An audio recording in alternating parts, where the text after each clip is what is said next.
이분들이 크게 상식에서 벗어난 판단을 할 거라고 좀 보지 않습니다. 대한민국의 헌법은 하나고 그 전까지의 판례도 다 이미 정립되어 있고 그 판례에 비추어 봤을 때 윤석열 대통령의 이번 행위는 파면을 면하기 어려울 것이다 이런 생각합니다. 안녕하세요. 네, 안녕하세요. 오랜만에 뵙네요. 예. 탄핵 심판 선고 일자가 드디어 나왔습니다. 네. 왜 이렇게 지연됐다고 보십니까?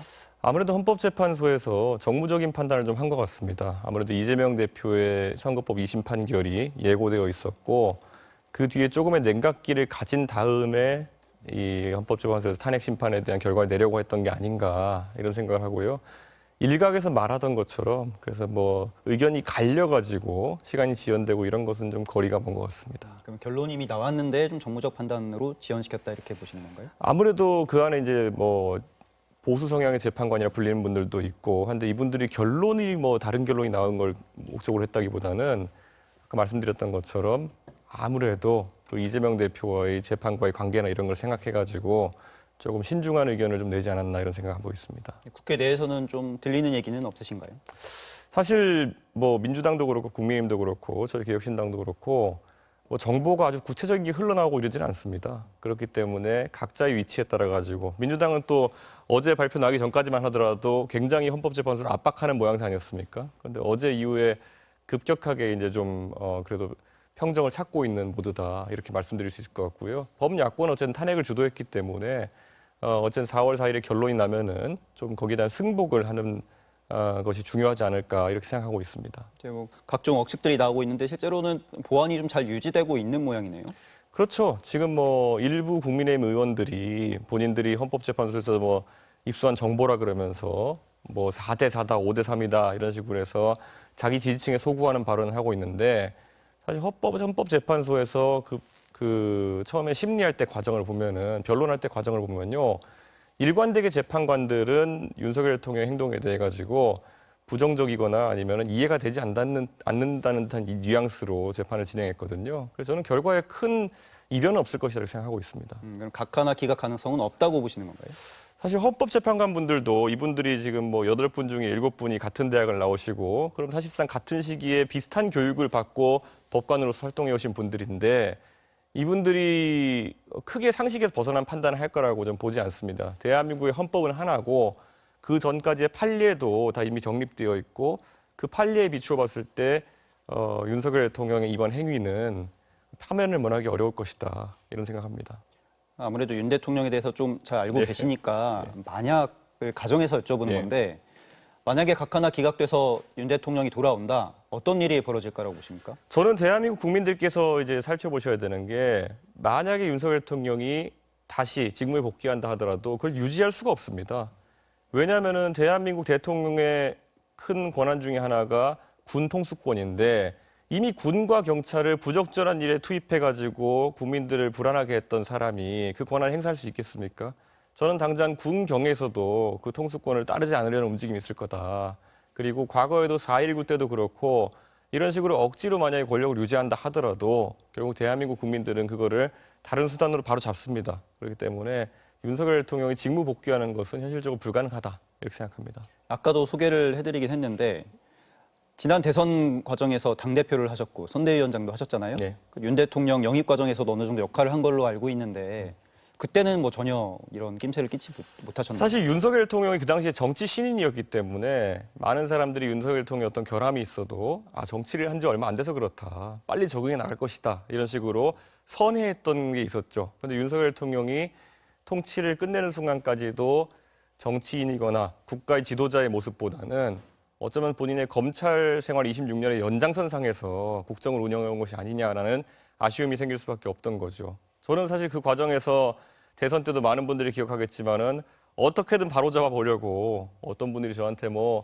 가출이니 뭐니 이런 얘기를 해가면서까지 그런 얘기를 들으면서도 전 대통령에게 바꿀 건 바꿔야 된다고 계속 얘기했었는데 정말 안타깝습니다. 그 노력이 부족했던 것이 아닌가 생각합니다. 네, 방금도 말씀하셨지만 많은 갈등들을 겪었잖아요. 예. 그러면 사실 윤 대통령의 성격이나 뭐 어떻게 대응하는지를 보셨을 텐데 뭐 이런 계엄이나 이런 행동을 할 거라고 좀 예상을 하셨었나요?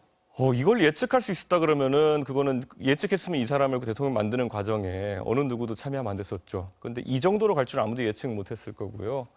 저는 결국에는 대통령 주변에 2022년 5월 취임 이후에 어느 누구도 제동을 걸 수 없는, 브레이크를 걸 수 없는 그런 간신배들만 붙어 있었던 것이 아닌가 이런 생각을 합니다. 그러다 보니까 이 국민의힘이라는 당에서 당 대표격에 해당하는 인물이 뭐 5명, 6명씩 대통령의 심기에 따라서 날아가고 이런 상황 속에서도 아무도 지적을 안 하니까 대통령 내가 이래도 되는 건가 보다. 그럼 더 큰 것도 더 심한 것도 해도 되겠네. 이제 국민을 대상으로 계엄을 해볼까? 결국에는 그러니까 당내에서 이런 아주 안 좋은 의심스러운 움직임이 있었을 때 누군가는 직을 걸고 계속 막아냈어야 되는 건데 저 이후에 다른 국민의힘 정치인들은 그렇게 하지 않았던 것 같습니다. 직을 걸고 막아야 됐다고 방금도 말씀하셨는데 네. 좀 그때 막지 못한 거에 대해서는 뭐 책임감을 느끼지는 못하십니까? 저 정도면 사실 할 수 있는 건 다 했다는 생각합니다. 거의 그때 잘 아시는 것처럼 제가 당무를 거부하면서까지 지방에 내려가서 당무를 거부하면서까지 윤석열 대통령한테 이런 식으로 가면 안 된다 얘기했었는데 결국에는 대선 때는 듣는 척하다가 당선된 직후부터 이제 그런 것들이 고가웠는지 당대표를 날리는 것부터 시작해서 그때부터는 저는 제 직을 상실하는 그런 상황이었거든요. 그래서 저는 참 대한민국 정치가 이런 정치 초보라는 이유만으로는 변명이 되지 않는 이런 희한한 지도자에 대해서 경각심을 가져야 된다 그런 생각을 합니다. 너무 결과론적인 얘기긴 한데 어쨌든 국민의힘 후보로 영입하는 과정의 역할을 좀 하셨잖아요. 패칭 입당을 당했죠. 그러니까 이분이 영입을 했다기보다는 입당을 이제 한 것인데 그때 정당사에 아마 헌정사에 처음 있을 만한 일인 게 대선 주자가 되겠다고 들어오는 사람이 그 당시 당대표 이준석과 원내대표 김기현이 없는 자리를 일부러 골라가지고 이렇게 점령군처럼 들어왔다 하는 것부터 이분이 범상치 않은 이상한 사람이었다 이렇게 생각합니다. 개업날 밤에 좀 그 영상이 많이 회자되고 있어요. 많은 시청자가 봤을 것 같은데 네. 윤 대통령 측은 의원이 아니라 요원을 끌어내라고 했다고 하는데 그거 믿어도 되는 겁니까? 글쎄요. 국회에 제가 아는 한 요원은 없습니다. 그렇기 때문에 누굴 끌어내려고 했다는 것인지를 그냥 아무 말 대잔치 이제 하고 있는 걸로 보이는데요. 그때 제가 이제 국회에 진입하려고 할 때 제가 강하게 어필했던 것이 국회의원이 국회에 들어가는 것을 막을 수 있는 계엄령이나 어떤 법도 없습니다. 예전에 계엄령을 내린다 하더라도 입법권 자체는 존중해야 되는 거고 계엄 해제 요건이 국회의원들의 표결이기 때문에 그걸 막는다는 것 자체가 사실상 위헌적인 계엄령이라는 것을 입증하는 것이거든요. 그래서 그때 제가 들어가지 못하게 막은 것이 결과적으로 윤석열 대통령의 위헌 위법성을 증명하는 자료다 이렇게 봅니다. 한덕수 총리가 마은혁 후보자를 임명하지 않고 있잖아요. 네. 이거 어떻게 해야 됩니까? 마은혁 후보자를 임명하라고 이미 헌법재판소에서 판단 내렸음에도 최상목 대행 그리고 한덕수 대행이 임명하지 않은 것은 큰 오류입니다. 그것은. 그런데 지금 시점에서 뭐 사실 마은혁 재판관을 임명하면은 변론을 다시 처음부터 해야 된다라는 그런 이야기도 있고 그렇기 때문에 결국은 변론을 다시 재개할 수는 없는 상황이기 때문에 조금은 기다리고 있었던 것이고 다행히 선고 일정이 잡혀가지고 저는 이 문제는 좀 그나마 저희가 덜 걱정해도 될 것 같다라는 생각이지만은 어쨌든 이 재판이 끝난 다음에도 임명은 해야 되는 거 아니겠습니까? 그런 절차가 더 지연되지 않기를 바랍니다. 탄핵이 인용되면은. 민주당은 재탄핵하겠다 뭐 이런 입장인데 동참하십니까? 저는 민주당에서 이제는 조기 대선 모드가 시작되면요. 대선에서 올바른 아젠다나 이런 게 논의될수록 집중하는 것이 옳지. 계속 정치적인 면으로 뭐 국무위원 탄핵이나 이런 거 나서는 거는 저는 지금 중요하지 않다 생각하고 개혁신당은 동참하지 않겠습니다. 지난번에 개혁신당은 뭐 탄핵에 동참하셨었잖아요. 예, 예. 좀 입장이 바뀐 거 아니면 상황이 좀 달라진 건가요? 이제는 어차피 조기 대선이 끝나면은 이 한덕수 대행도 그렇고 최상목 대행도 그렇고 직에서 물러나시게 될 겁니다. 빠르면 2개월 내에. 그렇기 때문에 이 탄핵 절차가 어차피 결과도 나오지 않습니다. 각하될 겁니다. 이분들이 어차피 직을 상실하기 때문에. 그래서 저는 무리할 필요 없다 생각합니다. 네, 이제 마지막 질문인데요. 그제 생일이었잖아요. 네. 이제 대선에 출마할 수 있게 됐는데 네. 제 3지대로 나갑니까? 뭐 보수 후보로 나갑니까?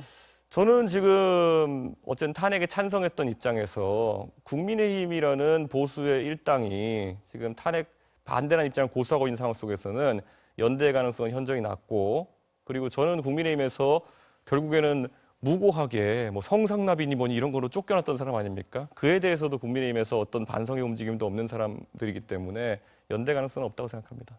알겠습니다. 이준석 의원 잘 들었습니다. 네, 감사합니다.